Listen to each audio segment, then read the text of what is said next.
తదుపరి అభ్యర్థి రోషన్. రెడీగా ఉన్నామా? రోషన్ సాత్విక్ సిహెచ్. క్రమ సంఖ్య 13. రానా? మొదలు పెడుతున్నా.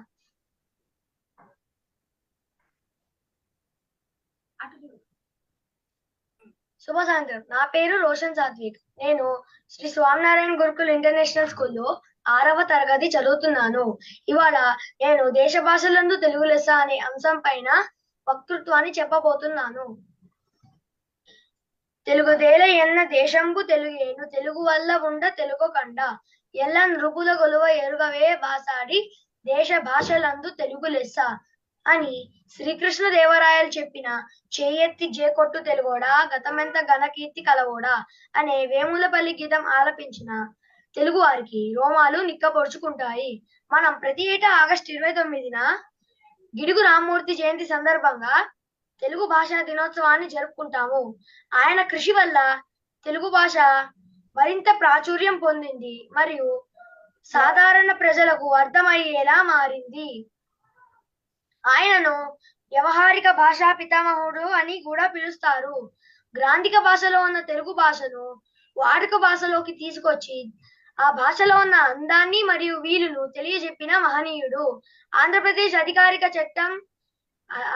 అధికారిక భాషా చట్టం ద్వారా 1966లో తెలుగును రాష్ట్ర అధికారిక భాషగా ప్రభుత్వం ప్రకటించింది. 2008లో కన్నడతో పాటు తెలుగును ప్రాచీన భాషగా గుర్తించారు. తెలుగు దేశాలతో పాటు ఇతర రాష్ట్రాల్లోనూ మరియు ఇతర దేశాల్లోనూ తెలుగు మాట్లాడే వాళ్ళు పెద్ద సంఖ్యలో ఉన్నారు. తెలుగు భాషను అందమైన భాషగా ఎందరో మంది ప్రముఖులు మరియు విద్వాంసులు ప్రశంసించారు. శ్రీకృష్ణదేవరాయలు తెలుగు భాషను ఆంధ్ర భాష అని పిలిచి తెలుగు భాష సాహిత్యాన్ని పోషించిన అష్టదిగ్గజాలు అనే 8 మంది కవులను ఆదరించాడు. రవీంద్రనాథ్ ఠాగూర్ తెలుగు భాషను సంగీతంతో కూడిన భాషగా ప్రశంసించారు. నికోలోడి కౌంటీ తెలుగు భాషను the Italian of the east అని పిలిచారు. ఇలా ఎందరో మంది కవులు తెలుగు భాష గొప్పతనాన్ని చాటి చెప్పారు. సాహిత్యపరంగా పేరు ఉన్న తెలుగు భాషకు వ్యాకరణ పరంగా కాస్త కటువైన భాషగానే పేరు ఉంది. డూము ఊలను ప్రథమ విభక్తులుగా వినియోగిస్తాము. తెలుగు భాషలో ఉన్న సందులు, సమాసాలు, అలంకారాలు కటువైనవే గాని ఇవే ఈ భాషకి అందమని తెలుగు భాషావేత్తలు చెబుతున్నారు. దేశ భాషలన్నింటిలో ప్రతి పదం అచ్చుతో అంతమయ్యే ఏకైక భాషగా తెలుగు భాషకు పేరు ఉంది. నోరు తెరిచి ఉచ్చరించగలగడం అచ్చుల యొక్క ప్రత్యేకత. ఈ ప్రత్యేకత అదనపు ఆకర్షణ తీసుకువచ్చింది. తద్వారా ఇతర భాషల్లో లేని అవధాన ప్రక్రియ మన తెలుగు భాషకు ఒక గర్వ కారణము. మాతృభాష ఏదైనా అది తల్లితో సమానము. మనం తల్లికి ఎంత గౌరవం ఇస్తామో మన మాతృభాష కూడా అంతే గౌరవాన్ని ఇవ్వాలి. తెలుగు భాష గొప్పతనం తెలియాలంటే తెలుగులో సంభాషించాలి. మనము గొప్పవాళ్ళు రాసిన రచనలు, పద్యాలు, గద్యాలు, గేయాలు, కవితలు, కథలు వంటివి చదవాలి. దీనివల్ల మనకి కొత్త కొత్త పదాలు, ప్రాసలు, భావ ప్రకటన, చరిత్ర ఇవన్నీ తెలుస్తాయి. మన భాష గొప్పతనం ముందర మనం నేర్చుకొని తర్వాత తెలియని వారికి నేర్పాలి.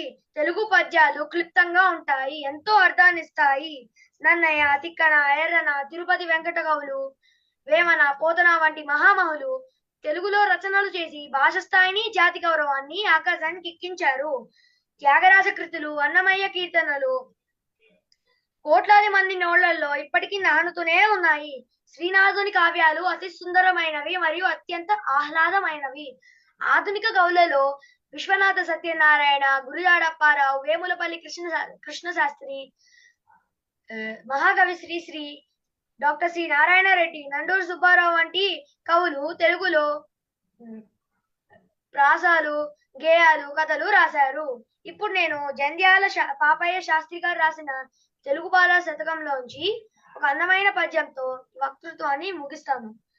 తెలుగుదనము వంటి తీయదనము లేదు, తెలుగు కవులు వంటి ఘనులు లేరు, తెలుగు తల్లి సాధు జన కల్పవల్లిరా, దళిత సుగుణ జాల తెలుగు బాల.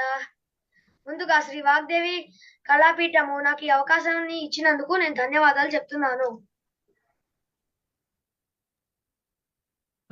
బాగా విస్తృతమైన అంశాలు మాట్లాడావు, బాగా మాట్లాడావు రోషన్. కాకపోతే మధ్య మధ్యలో ఎందుకు కిందకి చూస్తున్నావు? నోట్బుక్ ఏమైనా రిఫర్ చేస్తున్నావా? ఆ కిందకి ఇలా తలంచుకుని మధ్య మధ్యలో చూసుకుంటున్నావు, మళ్ళీ తలెత్తి మళ్ళీ మాట్లాడుతున్నావు, ఎందువలన? ఉమ్, చాలా అంశాలు మాట్లాడావు, బాగుంది. నీకు ఎవరు సహాయం చేశారు ఈ వక్తృత్వం యొక్క వ్యాసం తయారు చేసుకోవడానికి?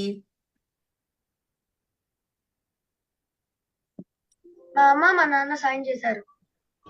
బాగుంది, చక్కగా మాట్లాడావు. సరేనండి, తర్వాత అభ్యర్థి దగ్గరికి వెళ్దామండి. లక్ష్మి గారు.